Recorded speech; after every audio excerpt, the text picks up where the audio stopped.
I'm Rebecca Anderson, 34, the financial responsible sister who always had her life together.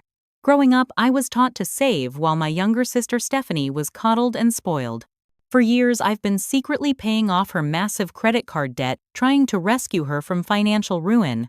Last Thanksgiving, when I finally confronted her about her spending, she shocked everyone by screaming, "Stop asking for money!" The irony was devastating. No one at the table knew I'd been quietly covering her $52,800 debt for years. If you're watching this, drop a comment telling me where you're from and don't forget to subscribe. The family financial drama I'm about to share might save your relationships and your bank account. Growing up, Stephanie was always 3 years behind me, but miles behind in responsibility. Our parents created this divide without realizing it. Dad, a meticulous accountant, taught me to track every dollar from my first allowance at age 7. Mom, who grew up poor, couldn't bear to see Stephanie want for anything. Rebecca understands the value of money, they'd say, but Stephanie is more sensitive. By high school, the pattern was set. I worked summer jobs and saved for college, while Stephanie received new clothes and concert tickets just for asking. I didn't resent her for it then. She was my little sister with the infectious laugh who would crawl into my bed during thunderstorms. I felt protective of her, even as I recognized our parents weren't preparing her for reality. College crystallized our differences. I worked part-time at the campus financial aid office while studying accounting. I graduated with minimal student loans and immediately landed an entry-level position at Meridian Financial. Meanwhile, Stephanie enrolled in an expensive liberal arts program, changing majors 3 times before settling on communications. She called monthly needing money for emergencies. Usually $200 for textbooks that I later discovered were shopping sprees. I advanced quickly at Meridian, moving from junior analyst to associate within 2 years. Stephanie, after graduation, bounced between marketing jobs, never lasting more than 8 months. Creative environments are so toxic, she'd explain, or, my boss was completely unreasonable about deadlines. The first significant change in our dynamic came when our parents died 5 years ago. The highway accident was sudden, devastating. We each inherited $175,000. I invested mine in a diversified portfolio and a modest 401k boost. Stephanie spent hers in 6 months. A used BMW designer furniture and a healing trip to Bali. I needed to process my grief, she explained when I questioned her spending. Not everyone processes loss by burying themselves in spreadsheets, Becca. Shortly after my promotion to senior financial analyst, Stephanie called in tears. She'd been evicted after missing 3 months' rent. "I just can't get caught up," she sobbed. "Could you loan me $5,000 for a new deposit? I'll pay you back from my next commission check." I transferred the money immediately. She was my little sister, alone in the world except for me. I never saw repayment, but told myself it was understandable. She was still grieving. Around this time, Stephanie met Mark, a sales representative for a luxury watch brand. He was charming, flashy, and encouraged what he called Stephanie's appreciation for quality. Their Instagram showed weekend trips to wine country and matching designer sunglasses. Meanwhile, Stephanie's calls for financial help became more frequent. I met Daniel that same year. A high school English teacher with a modest income and massive student loans, he approached money with thoughtful precision. On our 3rd date, he admitted to using a spreadsheet to ensure he could afford to take me to the restaurant he'd chosen. "Most women would find that weird," he said sheepishly. "I find it incredibly attractive," I replied honestly. As Daniel and I grew closer, he noticed the pattern of late-night calls from Stephanie, followed by my stress and checking of account balances. After I transferred $1,200 for Stephanie's final overdue electric bill, Daniel gently raised his concerns. "You're not actually helping her by covering these bills," he suggested over dinner at his apartment. "You're just delaying the consequences." "She's trying," I defended, though doubt had begun to creep in. "This job at the marketing firm is going really well. She just needed to get caught up." Daniel nodded, but I saw his reservation. "I love how much you care about her. I just worry she's taking advantage of your generosity." I changed the subject, but his words lingered. That night, I calculated I'd given Stephanie over $8 the past year alone, with not a dollar repaid. Still, she was my only family. What else could I do but help? As I drifted off to sleep that night, my phone buzzed with a text. It was Stephanie, "You're the best sister ever, love you tons." Attached was a photo of her and Mark at a rooftop bar, champagne glasses raised in a toast. Something about their carefree smiles made my stomach tighten, but I pushed the feeling away.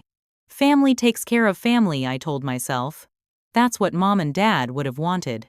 Yet, in quiet moments, I couldn't ignore the growing tension between my love for my sister and the nagging sense that our relationship was fundamentally unbalanced.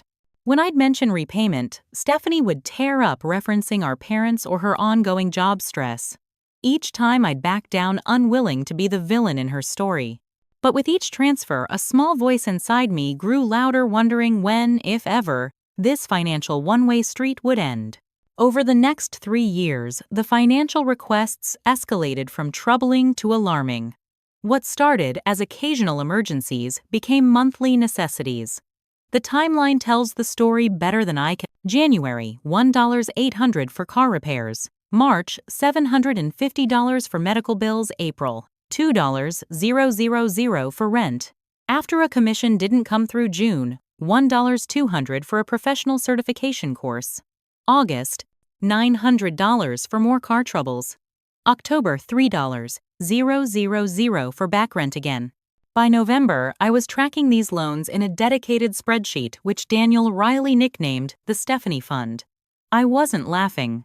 The breaking point came when Stephanie called, sobbing so hard I could barely understand her. After piecing together her fragmented sentences, I learned she had multiple credit cards maxed out and had been receiving collection calls.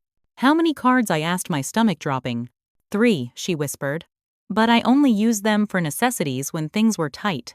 I took a deep breath. "Steph, I think we need to try something different. Instead of more money, let me help you create a budget. I could review your expenses, help you prioritize payments." "I don't need financial literacy lessons from my big sister," she snapped. "I need help. That's what family does, right? Mom and Dad would be so disappointed to see you lecture me when I'm in crisis." Her words stung precisely because they targeted my deepest value, family loyalty. After our parents died, I'd promised myself I would always be there for Stephanie. Wasn't that what being a good sister meant? "Let me see the statements," I finally said. "If we're going to handle this, I need to see the full picture." The full picture was an $8,000 balance across 3 credit cards with minimum payments Stephanie had been skipping for months. The statements revealed purchases at high-end department stores, wine clubs, and weekend getaways, not the necessities she'd claimed. Despite Daniel's concerned looks, when I explained the situation, I transferred enough to cover the minimum payments and a bit extra for the highest interest card. "This is the last time," I told her firmly. "We need to set up a repayment plan." Stephanie agreed tearfully, thanking me profusely and promising to be more responsible. For 3 weeks, she sent photos of packed lunches and screenshots of canceled subscriptions. Then the updates stopped. When I called to check in, she was defensive. "I'm an adult, Rebecca. I don't need to report my daily spending to my sister." 6 months later, Daniel proposed. We moved into his apartment to save for a house down payment.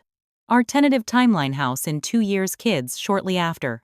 I'd never been happier, until Stephanie lost her marketing job after repeated absences.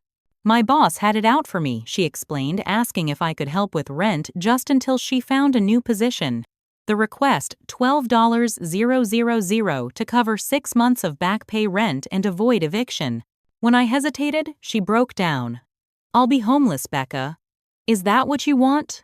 To drive by and see your little sister sleeping on a bench?" Daniel and I had our first serious fight that night. $12,000 is half our house down payment, he said, pacing our small living room. "At what point does helping her hurt us?" "She'll be evicted," I argued. "I can't let that happen." "Then she moves into a cheaper apartment," he countered. "Or gets roommates. Or Mark steps up. There are solutions that don't involve emptying our future home fund." The argument ended without resolution. The next day, I transferred the money to Stephanie's account, telling Daniel it was just a portion of what she needed. The lie created a small fissure in our relationship that I tried to ignore. 3 weeks later, Stephanie posted Instagram photos of new furniture for her apartment, the same apartment she'd nearly lost. When I called to ask about it, she casually mentioned finding it on sale. "But how could you afford any furniture right now?" I pressed. "Don't be such a downer, Becca. It's just a few pieces to make me feel better after all the stress. You have no idea how depressing it is to be unemployed. I bit back my response that the money I'd given her was meant for rent security, not decorative pillows and an artisanal coffee table. Instead, I swallowed my resentment and changed the subject. By the 3-year mark of this arrangement, Daniel and I had postponed our house hunting indefinitely. Our engagement stretched longer than planned as financial goals remained elusive. Meanwhile, Stephanie had found a new job but continued regular requests for loans that we both knew would never be repaid. One night, after transferring $600 for Stephanie's car insurance, I calculated the total over $30, 0 inches, 3 years. The number stunned me. That was a wedding. A down payment. A future. This can't continue, Daniel said quietly, finding me crying over my laptop. It's not just about the money anymore, Becca. It's about how helping her is hurting us. Hurting you. I nodded, unable to speak through my tears. Something had to change, but I had no idea how to break a pattern that had become our normal. I loved my sister, but I was beginning to resent her, and myself for enabling her. The next time Stephanie called with a financial emergency, I would need to find the strength to say no. But as I would soon discover, the situation was even worse than I imagined. 3 months before Thanksgiving, I pulled into Stephanie's apartment complex to drop off some job listings I'd printed for her. Her latest employment had lasted barely 2 months. Toxic workplace culture, she'd explained. As I parked, I noticed something unexpected, a gleaming new Audi sedan in her designated spot, replacing her 5-year-old BMW. Confused, I snapped a photo and sent it to Daniel. Did Steph mention getting a new car? His response was immediate, "You've got to be kidding me." When Stephanie bounded down to greet me, I pointed to the vehicle. "Nice upgrade. When did this happen?" "Last weekend," she gushed. "Isn't it gorgeous? The dealer gave me an amazing trade-in value for my old car." "But you're unemployed," I said slowly, trying to process this information. "How can you afford the payments?" Her smile faltered. "It's actually cheaper than you'd think with the promotional financing. And I've got 3 promising interviews this week." I stood in the parking lot job listings, wilting in my hand as a realization crystallized. I had no idea what my sister's true financial situation was. For years, I'd been throwing money into what I'd imagined was a temporary rough patch. But what if it was actually an abyss? "Steph, we need to talk." For real this time. Upstairs in her apartment, stylishly furnished with pieces I recognized from high-end stores, I sat at her kitchen island and took a deep breath. "I need to see everything," I said firmly. "All your credit card statements, loan documents, bank accounts, everything." "Why are you attacking me?" she asked, immediately defensive. "I just got a good deal on a car." "It's not a crime. I've given you over $30,000, Stephanie. I have the right to understand where it's going and what your actual financial situation is." After an hour of circular arguments, tears, and finally reluctant agreement, Stephanie pulled up her accounts on her laptop. What I saw made me physically ill. 6 credit cards, not 3, all maxed out. A car loan with a 12% interest rate. A personal loan from a predatory lender. 3 months of missed rent payments despite my rent assistance. Total debt $52,800. "How?" I whispered, scrolling through statement after statement of restaurants, clothing, weekend getaways with Mark. "How did it get this bad?" Stephanie crumpled into a chair. "I don't know," she sobbed. "It just keeps piling up. I make a payment, but then something else comes up, and before I know it, I'm using the cards again." For the first time, I saw my sister clearly, not as the irresponsible spender I'd been enabling, but as someone with a serious problem. This wasn't just poor budgeting. This was addiction. "This is what we're going to do," I said, opening a new spreadsheet on her computer. "I'm going to help you one more time. But not with handouts. We're creating a payment plan and you're sticking to it." Over the next 4 hours, we built a comprehensive financial recovery plan. Cut up all credit cards immediately. Consolidate high-interest debt where possible. Strict budget with weekly check-ins, therapy. For spending addiction, no financial support from me except for the agreed debt payoff plan. I would help with the 2 highest interest cards to stop the bleeding using what remained of my house down payment fund. The rest would be Stephanie's responsibility with my guidance. "If you violate this plan, I'm done," I told her. "I mean it, Steph. This is the last chance. She nodded tearfully, seeming genuinely committed. I'll do everything exactly as we planned, I promise. That night, I explained everything to Daniel. His face grew increasingly grim as I outlined the situation and my solution. So we're using our house fund, he said flatly when I finished. Just temporarily, I assured him. It's the most efficient way to tackle the high-interest debt, and Stephanie will repay us first. Daniel was silent for a long moment. I support you, he finally said. But this is it, Rebecca. If this doesn't work, I need us to prioritize our future. I want a life with you, a home, a family. I can't keep putting that on hold indefinitely. His words weren't an ultimatum, but a boundary. One I knew was completely reasonable and long overdue. For a few weeks, the plan seemed to work. Stephanie attended her first therapy session, secured a promising job interview, and met me for our weekly financial check-ins. I allowed myself to hope this was finally the turning point. Then she missed a check-in. Her excuse, caught up with job prep, seemed plausible enough. But when she missed a second, then a third, my texts went unanswered for days. When she finally responded, it was with a series of excuses and assurances that everything was totally on track. But something in her overly cheerful tone raised alarm bells. I logged into the credit card accounts we'd set up for monitoring, and my heart sank. New charges had appeared. Small at first, $25 here, $40 there. Then larger, $120 at a department store, $200 at a spa. When confronted, Stephanie claimed they were necessary expenses for job interviews. But the transaction dates fell on weekends, and the store categories didn't match her explanation. The final straw came when I discovered she'd opened a new credit card, something expressly forbidden in our agreement. I called Daniel from my car, hands shaking so badly I could barely hold the phone. She's still spending, I said, voice breaking. Nothing has changed. His response was gentle but firm. Then neither can our decision, Becca. You've done everything possible. I drove home in a daze, mentally calculating every dollar I'd given Stephanie over the years. Not just the large transfers, but the small ones too. The borrowed 20s never returned the dinner checks. I always picked up the birthday gifts that grew increasingly expensive as her hints grew less subtle. At home, I created a new spreadsheet, meticulously documenting every financial interaction I could remember. The total made me physically ill, nearly $40,000 over 5 years, not including the credit card payoffs I'd recently agreed to. $40,000 of our future gone. And yet, Stephanie was planning to host Thanksgiving dinner, inviting Daniel and me with the casual confidence of someone whose life was perfectly in order. Mark had texted the invitation, mentioning they were excited to show off the new dining set. As November arrived, I made my decision. Thanksgiving would be the moment of truth. No more enabling. No more secrets. It was time for everything to come to light, whatever the consequences. Thanksgiving morning dawned crisp and clear, but my stomach churned with anxiety. Daniel found me staring blankly into my coffee cup at 6 a.m. "We don't have to go," he said, gently sitting beside me. "Yes, we do," I replied. "This has to end one way or another." He squeezed my hand. "Whatever happens, we're a team." I nodded, grateful beyond words for his steadiness. In my purse was a folder containing the complete history of my financial support of Stephanie. Every transfer, every loan, every credit card payment.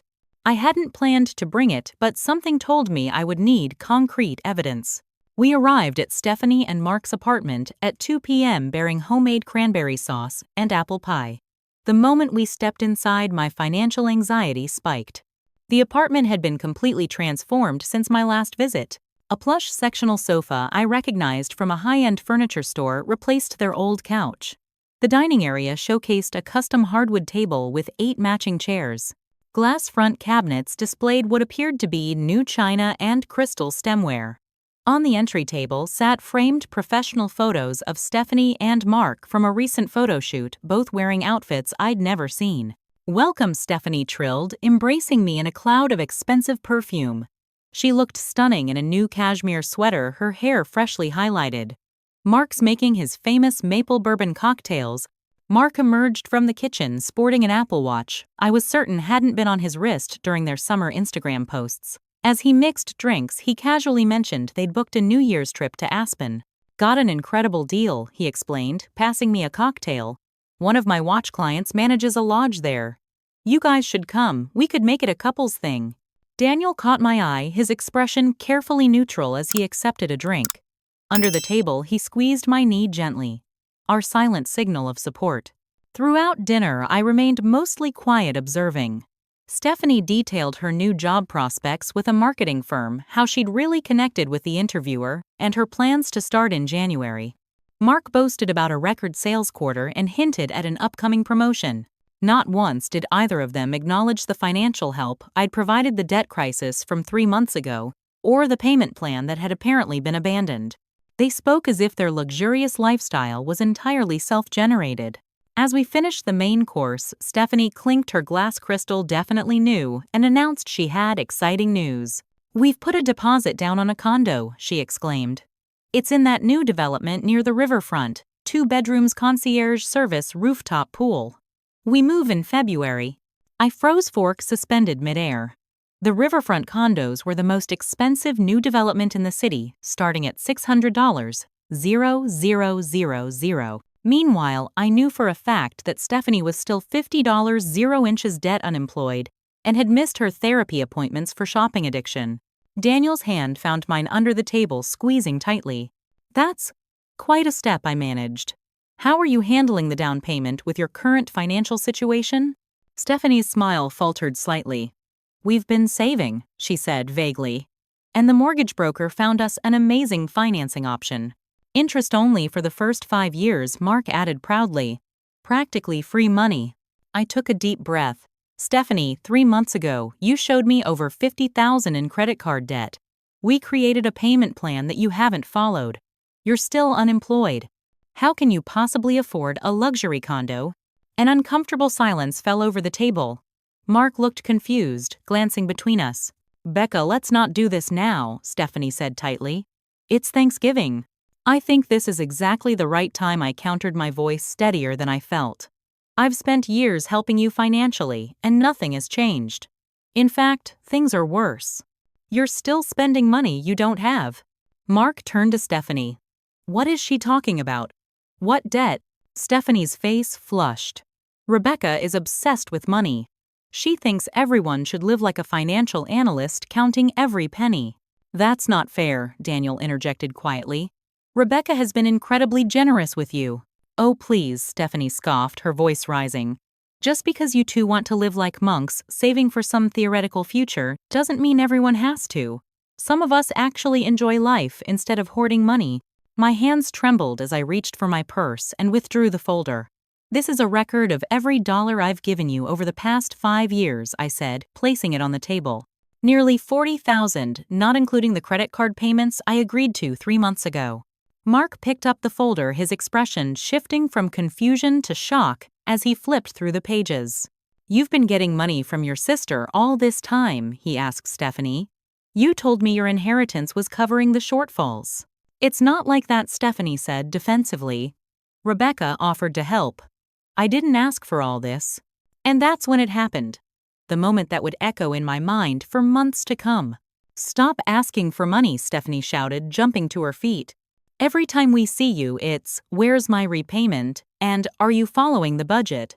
I'm sick of your financial policing. Not everyone is perfect like you." The room fell silent.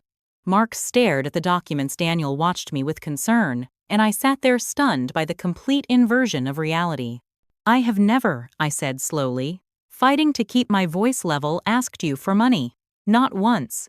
For 5 years I've been giving you money. Money that Daniel and I needed for our future. And you've been lying to everyone about it." Tears streamed down my face now, but I couldn't stop. "Do you know what we've given up to help you? We postponed buying a house. We've delayed starting a family. All because every few months there's another crisis only I can solve." Mark turned to Stephanie, his expression hardening. "Is this true? Has your sister been paying our bills while you told me everything was under control?" Stephanie crumpled into her chair, finally breaking. "I didn't want you to know," she sobbed. "I was going to fix everything before you found out. The new job was going to solve everything." "There is no new job, is there?" Mark asked quietly. Her continued sobs were answer enough. Daniel stood, helping me to my feet. I think we should go, he said gently. This conversation needs to happen, but maybe not with us here. As we gathered our coats, Stephanie remained at the table, crying into her hands. Mark stood in stunned silence, still holding the financial records. I'm sorry, I said to him. I thought you knew. He shook his head slowly. I had no idea. In the car, I finally broke down completely. 5 years of financial stress of enabling behavior I knew was wrong, of putting my sister's irresponsibility before my own future. It all poured out in racking sobs that left me gasping for breath. Daniel drove in silence occasionally, reaching over to squeeze my hand. When we reached home, he simply held me as I cried, offering no platitudes or easy solutions. There were none to give. The truth had finally emerged, but at what cost? I had lost my only sister, and the future I'd sacrificed so much to protect was in shambles anyway. As we lay in bed that night, emotionally exhausted, Daniel whispered, "It's over now. Whatever happens next, the truth is out. That has to be worth something." I nodded in the darkness, too drained to speak. The confrontation had been every bit as awful as I'd feared, but somewhere beneath the pain was a thin thread of relief. The secret was out. The pretending was over. For better or worse, reality had finally broken through. The day after Thanksgiving passed in a fog. Daniel and I moved through our apartment like ghosts, speaking little, both processing what had happened. My phone remained silent. No texts or calls from Stephanie, not that I expected any. That evening, as we picked at leftover pie neither of us wanted, Daniel gently suggested we get out of the apartment. Just for coffee. We need to clear our heads. At the corner cafe, sitting by a window as early Christmas lights twinkled outside, I finally found words for what I was feeling. I've been enabling her for years, I said quietly. I thought I was helping, but I was actually making everything worse. Daniel nodded. It's called financial enabling. It's essentially financial codependency. I looked at him surprised. You researched this. Last month, he admitted. After the car incident, I wanted to understand what we were dealing with. That we nearly brought me to tears again. Despite everything, Daniel still saw Stephanie's problems as our shared challenge, not just my burden. The entire Thanksgiving weekend passed without contact from Stephanie. I checked social media compulsively, but her typically active accounts remained dormant. Part of me worried, but another part recognized this silence as necessary. We both needed space to process what had happened. On Monday, I called a financial therapist whose name Daniel had found in his research. Dr. Levine specialized in family financial dynamics and could see me that Wednesday. In her warmly lit office, I poured out the entire story, from our childhood differences to the Thanksgiving disaster. What you're describing is very common, she said when I finished. Financial enabling often stems from good intentions and love, but creates harmful patterns. I just wanted to help her, I said, my voice breaking. Of course you did. But helping someone and rescuing them are different things. Rescuing prevents natural consequences, which prevents growth. Over the following weeks, Dr. Levine helped me understand my role in the dysfunctional dynamic. I hadn't just been a victim of Stephanie's irresponsibility, I'd been an active participant in a system that served us both in unhealthy ways. Your sister got financial support without accountability, Dr. Levine explained. But what did you get from this arrangement? The question stunned me. Nothing. I lost money and stressed constantly. She smiled gently. Look deeper. What emotional need was this fulfilling for you? After several sessions of exploration, the uncomfortable truth emerged: I needed to be needed. After our parents died, being Stephanie's financial savior gave me purpose and identity. It positioned me as the responsible one, the good sister, the family hero. Being a rescuer can become an identity, Dr. Levine explained. It's hard to give up because it's tied to your self-worth. This revelation hit me like a physical blow. Had I been using Stephanie's financial chaos to feel superior, to reinforce my self-image as the capable, responsible sister? At home, Daniel and I had difficult conversations about our future. I calculated exactly how much Stephanie's financial needs had cost us: $43,267 over 5 years. That figure represented 2/3 of a down payment in our area or a year of living expenses if we'd wanted to start a family. I'm so sorry, I told Daniel one night, the full weight of my choices finally clear. I prioritized her emergencies over our future. We're still young, he said, holding me close. 34 isn't too late for anything we want. But we've lost years we can't get back. And we've gained clarity we wouldn't have had otherwise, he countered. That's worth something too. A week after Thanksgiving, I still hadn't heard from Stephanie. I started composing texts, then deleting them unsure what to say. How do you begin a conversation after such a seismic revelation? As I struggled with this silence, Daniel encouraged me to focus on my own healing. She'll reach out when she's ready. You can't force that process. I threw myself into financial recovery. We met with our own financial advisor to create a new plan for rebuilding our savings. Without the constant drain of Stephanie's emergencies, we could potentially save enough for a modest home down payment in 18 months. It's strange, I told Daniel as we reviewed the new budget. Part of me keeps waiting for the next crisis call from Stephanie, even though I know it's not my responsibility anymore. Breaking habits takes time, he said, especially ones tied to family and love. 10 days after Thanksgiving, my phone lit up with a text from Stephanie. Can we talk coffee maybe? I stared at the message for a long time, my emotions swirling. Part of me wanted to ignore it to protect myself from being pulled back into the old pattern. Another part desperately wanted reconciliation with my only sibling. When I showed Daniel the message, he asked, "What does your therapist say about boundaries?" "That they're not about punishing others but protecting yourself," I replied. "And that they're only effective if I enforce them consistently." He nodded. "So what boundaries do you need to feel safe meeting with her?" That night I journaled extensively, trying to clarify my thoughts. What did I need from Stephanie? What could I offer her? Where were my hard lines? By morning I felt clearer about my own needs and boundaries. I texted back, "I'd like that." Thursday at Meridian Coffee, 10 a.m. Her response came immediately, "I'll be there. Thank you." As Thursday approached, I prepared myself for every scenario, from tearful apologies to defensive accusations. Dr. Levine had coached me on maintaining emotional boundaries regardless of how Stephanie responded. "You can't control her reaction," she reminded me. "Only your own." Whatever happened next, I knew one thing with certainty: the old pattern was broken. Whether we built something better from its pieces remained to be seen. Thursday morning, I arrived at Meridian Coffee 20 minutes early, deliberately choosing a quiet corner table with good sightlines to the door. My therapist had suggested this strategic positioning. It gave me control over the environment and a clear escape route if needed. I ordered a black coffee but couldn't drink it, my stomach too tight with anxiety. Instead, I rehearsed the boundaries I'd carefully constructed with Dr. Levine. 1. No financial assistance regardless of the emergency. 2. No discussions of money unless initiated by Stephanie. 3. Limited contact until trust is rebuilt. 4.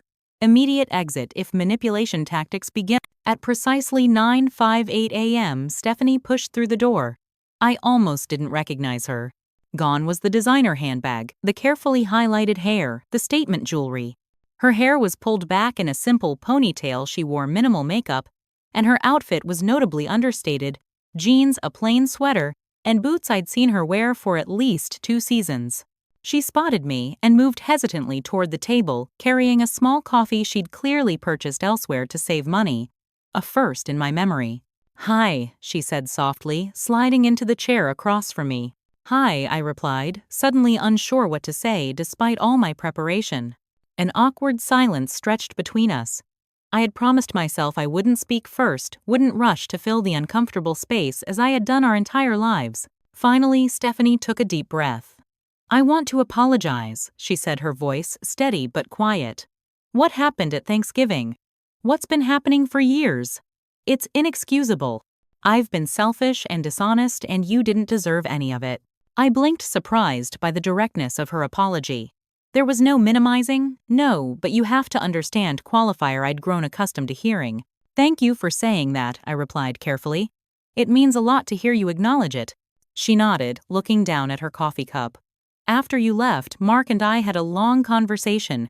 Multiple conversations, actually. He had no idea how much I'd been spending or how you'd been covering for me. I'd told him my inheritance was still supporting us." "How is he doing with all this?" I asked, genuinely curious about the fallout. "He moved out temporarily," she said, her voice catching slightly. "He's staying with his brother while we figure things out. He said he needs time to decide if he can trust me again." A flash of empathy surged through me. Despite everything, she was still my little sister, and seeing her in pain wasn't satisfying. "I'm sorry," I said honestly. "That must be really difficult." She nodded, wiping quickly at her eyes. "It's what I deserve, though. And maybe what I need. The thing is, Rebecca, I've known for a long time that I have a problem. I just didn't want to face it." "A shopping addiction," I said, naming it directly. "Yes." She met my eyes for the first time. "After Thanksgiving, I finally went to a meeting. Debtors Anonymous. I've been 3 times now." This genuinely surprised me. Stephanie had always rejected labels or diagnoses, preferring to frame her challenges as circumstantial rather than internal. "That's a big step," I said. "How was it?" "Humiliating. Terrifying." She gave a small, self-deprecating laugh. "But also relieving." Hearing other people talk about the same compulsions, the same lies, the same shame cycles, it made me feel less alone, less broken. As she spoke, I noticed subtle differences in her demeanor. The performative confidence was gone, replaced by something more authentic, if fragile. "The first step was admitting how bad things really are," she continued. "So I've spent the past week creating a complete financial inventory." She reached into her bag and pulled out a spiral notebook. Every debt, every account, every expense. The total honest picture. She didn't open the notebook or try to show me its contents. Another departure from old patterns where she would have used financial documents as props in a performance of reform. "I'm not asking you to fix anything," she added quickly. "I just wanted you to know I'm finally facing reality. My sponsor says that's where recovery has to start." "Your sponsor?" "From DA. Her name is Judith. She's been in recovery for 15 years. She calls me every day to check in." Stephanie smiled slightly. "She's tougher than you ever were, actually." I smiled back cautiously, feeling the tension between us ease fractionally. "Mark found the receipts for all the things I'd hidden," she continued. "Shopping bags in the trunk of my car, boxes and storage clothes, with tags still on them stuffed in the back of the closet. Over $11,000 of unused purchases in the last year alone." She shook her head, still seeming stunned by the figure. "I took everything back that could be returned. The rest, I'm selling online. It's a process." "What about the condo deposit?" I asked, recalling the announcement that had triggered the Thanksgiving confrontation. Stephanie's face flushed with shame. "There wasn't one. That was a complete fabrication. Another part of the fantasy life I was creating." The admission hung between us, remarkable in its honesty. "I've made some other changes too," she said after a moment. "I cut up all my credit cards. For real this time, not just for show. I deleted all shopping apps from my phone. I unsubscribed from every retail email list. My sponsor has my online banking passwords and she reviews my spending daily." These concrete steps impressed me more than any emotional promise could have. This wasn't the performative change I'd seen before. This was structural reform. "That sounds challenging but really positive," I said carefully. "It is." She twisted her coffee cup nervously. "There's something else I wanted to talk about, if that's okay." I nodded, bracing myself. "I don't want your money," she said firmly. "Ever again. Not for emergencies, not for birthdays, not even if I'm literally on the street. I need to learn to live with the consequences of my actions." I felt a complicated mix of relief and skepticism. "I appreciate that, Steph. But addiction recovery isn't linear. There might be times when you feel desperate. That's why I'm telling you this now while I'm clear-headed," she replied. "If I ever ask you for money again, your answer needs to be no. No matter what I say or how I try to manipulate you." She looked at me intently. "Promise me." The request startled me. My sister was essentially asking me to commit to the very boundary I'd struggled to enforce for years. "I promise," I said finally. "What I would like, if you're willing," she continued hesitantly, "is your guidance. Not your money, just your knowledge. You understand financial systems in ways I never bothered to learn." "What kind of guidance?" I asked, cautious about being pulled into her financial world again, even in an advisory capacity. "Basic financial literacy," she explained. "How to create a realistic budget. How to negotiate with creditors.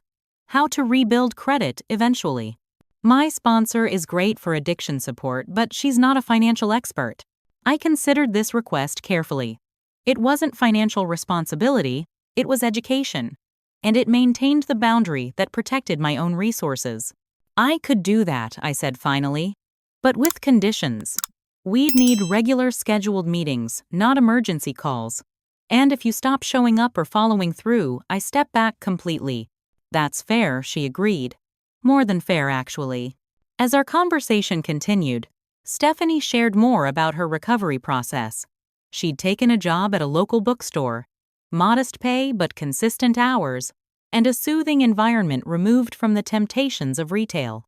She was exploring bankruptcy options with a nonprofit credit counselor. Most surprisingly, she'd started attending therapy for the underlying emotional issues driving her spending. "Mom and Dad really set us up for this, didn't they?" she said, shaking her head.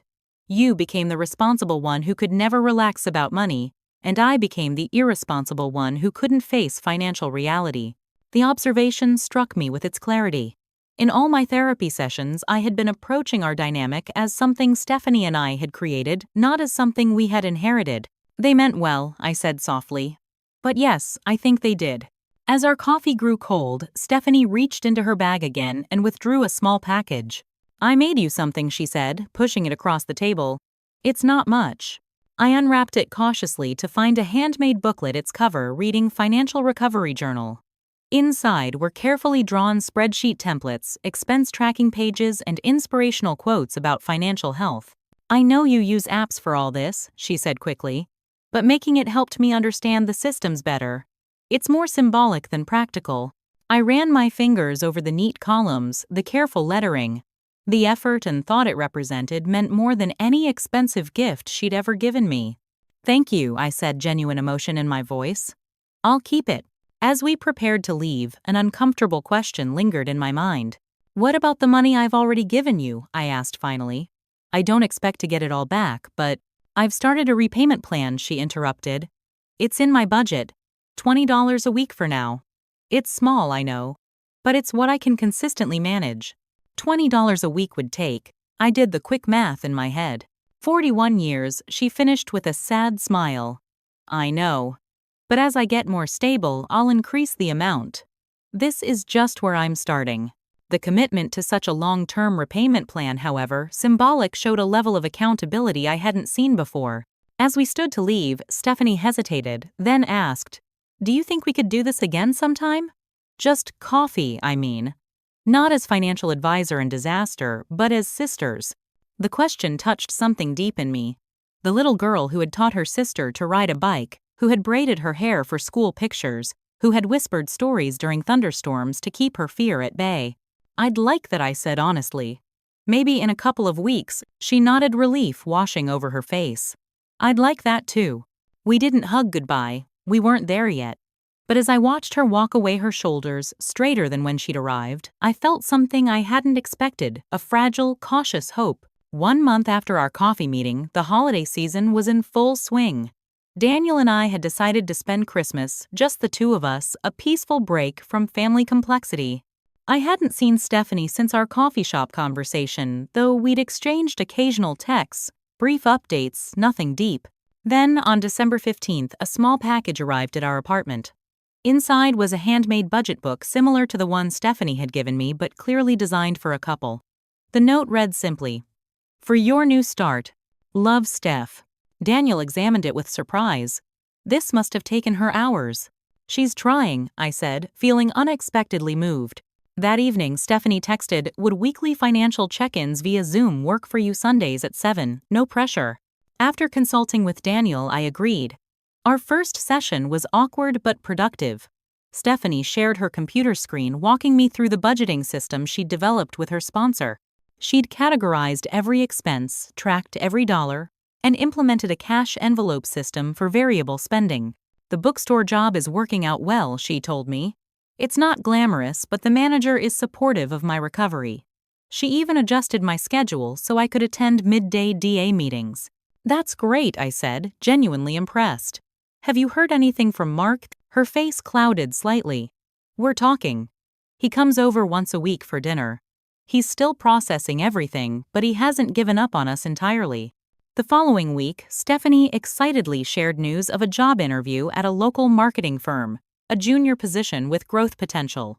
"It pays less than my previous jobs," she admitted. But the company culture seems healthier and the commute is walkable, which would save on gas. Her practical considerations, prioritizing stability and low expenses over prestige, showed a fundamental shift in thinking. By our third weekly check-in, Stephanie had received and accepted the marketing position. They liked that I was honest about my employment gaps, she said, sounding surprised. I explained I'd been addressing personal issues that had affected my work performance and that I was committed to stability. That took courage, I acknowledged. Judith says, rigorous honesty is the only path forward, she replied. It's exhausting, but also freeing. As December progressed, Daniel and I resumed our house hunting, though, with adjusted expectations. We couldn't afford the neighborhoods we'd originally targeted, but we found promising options in emerging areas. It's a 5-year investment, our realtor explained, showing us a modest 2-bedroom that needed updates. This neighborhood is developing quickly. After the showing, Daniel squeezed my hand. It's not what we originally planned, but it could be ours. The shift in perspective felt significant. Before, I might have resented the compromise, blaming Stephanie's drain on our resources. Now I recognized that our future was still full of possibilities, just different ones than we'd initially imagined.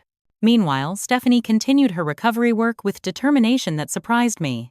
She found an affordable apartment in a less trendy neighborhood, reducing her rent by 40%. She sold her Audi, replacing it with a used hybrid. Each decision prioritized financial stability over appearance. During our weekly calls, I was careful to provide guidance without taking responsibility. When she faced challenges, an unexpected medical bill, a tempting holiday sale, I helped her explore options without offering solutions. What do you think would be the best approach here became my standard question. Gradually, she began answering these questions herself before I could ask them, walking through her decision-making process with increasing confidence. The emergency fund saved me this week, she told me, during our last check-in before Christmas. When the car needed repairs, I actually had the money set aside. No panic, no credit cards, no desperate calls to you. Just handling it. The pride in her voice was palpable, and I felt it reflected in my own chest. This was the sister I'd always hoped she could become. Not perfect, but self-sufficient and honest. A week before Christmas, I received an unexpected call from Mark.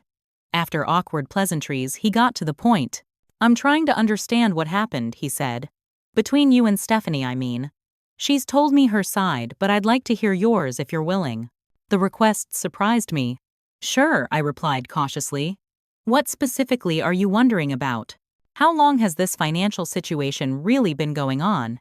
And how did it get so bad without me noticing? I chose my words carefully, not wanting to undermine Stephanie's recovery but unwilling to minimize the past. It developed gradually over years, I explained. Small emergencies became medium ones, then major crises. Each time helping seemed like the right thing to do. And I was completely oblivious, he said, his voice tight with self-recrimination. Living in a financial fantasy while you were bankrolling our lifestyle. Stephanie worked hard to keep it hidden, I pointed out, feeling a strange impulse to defend her. That's part of the addiction pattern, and she's doing the real work now to change. He agreed. I've never seen her like this. Totally focused, totally committed. It's like meeting the person I always thought she could be. After the call, I reflected on Mark's observation. Wasn't that exactly how I felt too? Like I was finally meeting the sister I'd always believed existed beneath the chaos? 2 days before Christmas, Stephanie texted a photo of a modest apartment she'd found. Moving January 15th. It's small, but all I need. And I can afford it on my own if things with Mark don't work out. The independence in that statement, emotional and financial, felt like the greatest gift she could have given me. When Daniel and I exchanged presents on Christmas morning, he handed me a small box containing a key. We got the house, he said, his face breaking into a wide smile. The offer was accepted yesterday. I wanted to surprise you. Tears filled my eyes as I clutched the key. It wasn't the dream home we'd once planned, but it was ours, the foundation of our future together.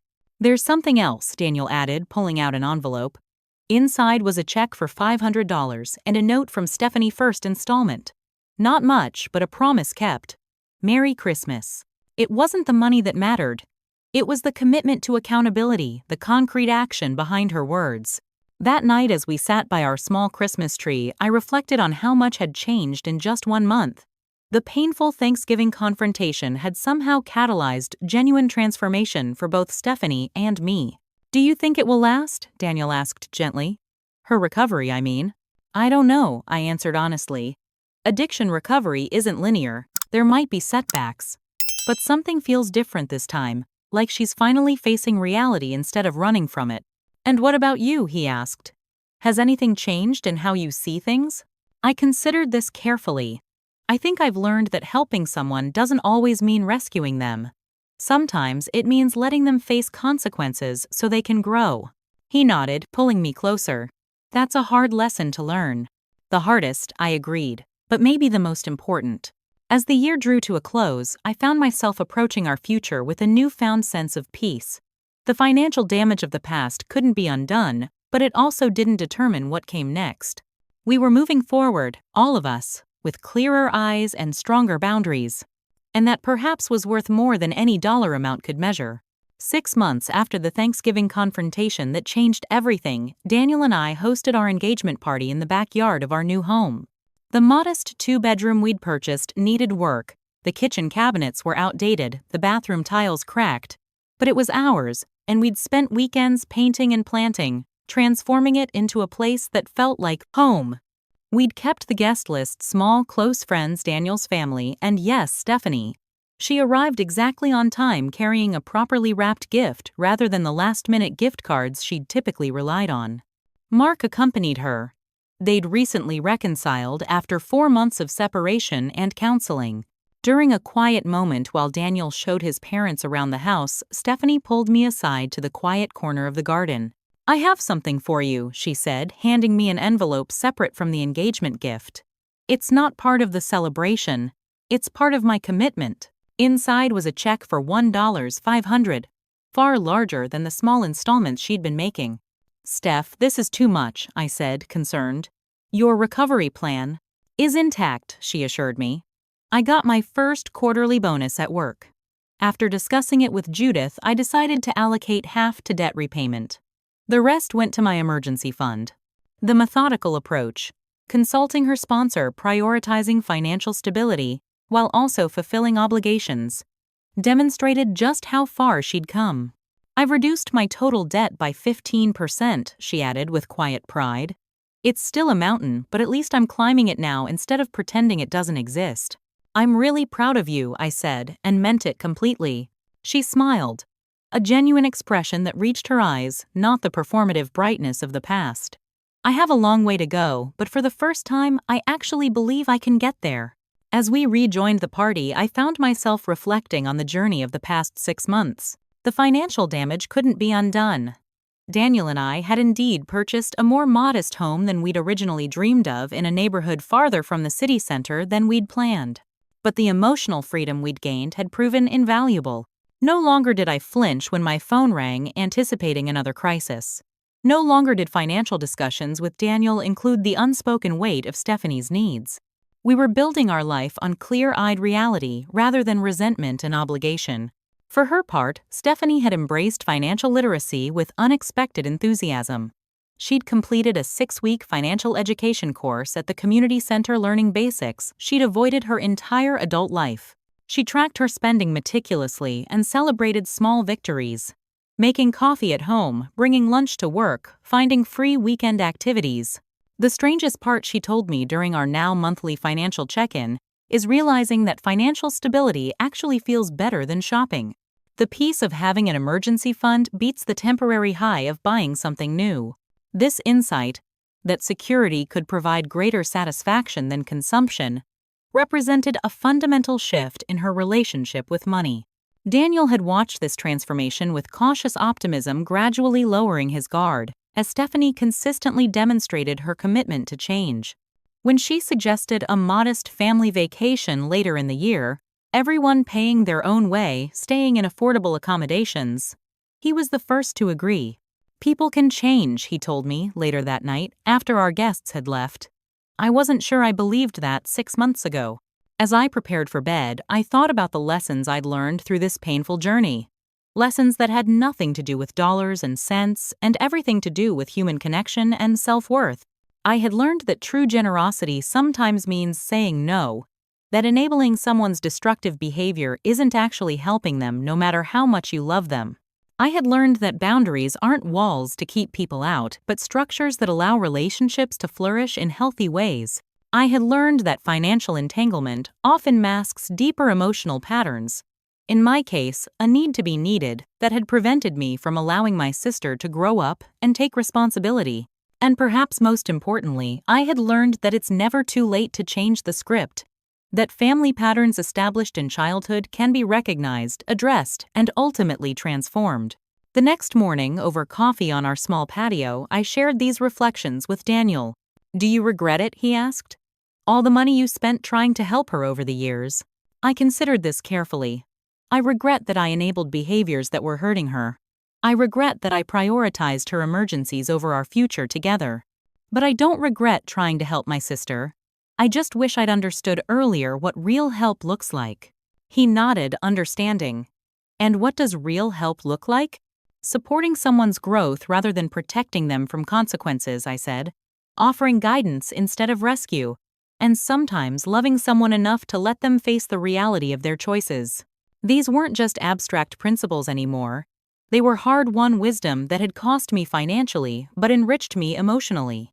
Later that week, Stephanie texted to suggest brunch. "My treat," she added. "Found a place that has great food within my budget." As I typed my response, "Sounds perfect. See you Sunday?" I marveled at how ordinary the exchange felt. No financial subtext, no hidden agenda, no rescuer and rescued. Just two sisters making plans. The road ahead wouldn't be perfect. Addiction recovery involves setbacks. Financial rebuilding takes years. Family patterns don't transform overnight. But we had broken through the denial that had imprisoned us, both replacing fantasy with reality, enabling with accountability, resentment with understanding. When I think about that Thanksgiving confrontation now, the moment when Stephanie shouted, "Stop asking for money," in a stunning reversal of our actual dynamics, I no longer feel the sting of injustice that once overwhelmed me. Instead, I see it as the breaking point we both needed. The moment when pretense became so absurd that truth had no choice but to emerge. Sometimes the most painful moments are also doorways to transformation. Sometimes relationships must break apart before they can be rebuilt on stronger foundations. And sometimes the greatest gift we can give those we love is the space to face their own reality, however difficult that reality might be. If you're watching this and recognize yourself in either role, the enabler or the enabled, know that change is possible. Financial patterns, like all human behaviors, can be understood and transformed. The path isn't easy, but the freedom on the other side is worth every difficult step. I'd love to hear your thoughts on financial boundaries in your own relationships. Have you ever had to establish difficult financial boundaries with someone you love? What helped you through that process? Drop a comment below and share your experience. Your insight might be exactly what someone else needs to hear. And if this story resonated with you, please consider subscribing and sharing it with others who might benefit. Thank you for listening to my journey, and remember, true support sometimes means letting go, and true love always includes boundaries.